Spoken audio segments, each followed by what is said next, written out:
Nditamulandila Yesu ndinkayetsa ngati sizovuta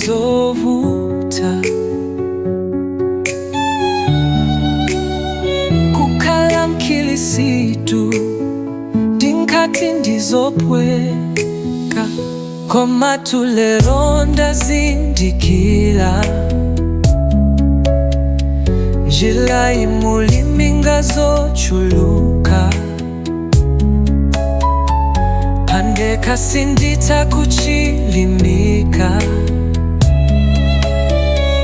mwa Yesu ndi momwe ndidalira.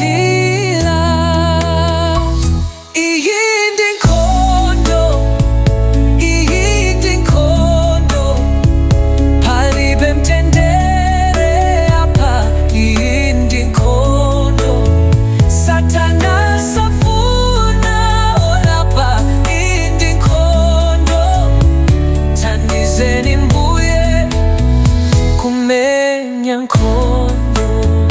Ukamulandila Yesu usayetse ngati ndizopweka,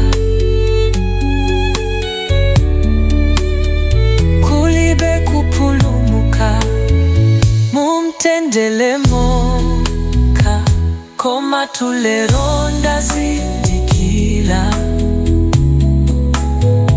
njira imulimi ngazochuluka pandeka sindita kuchilimika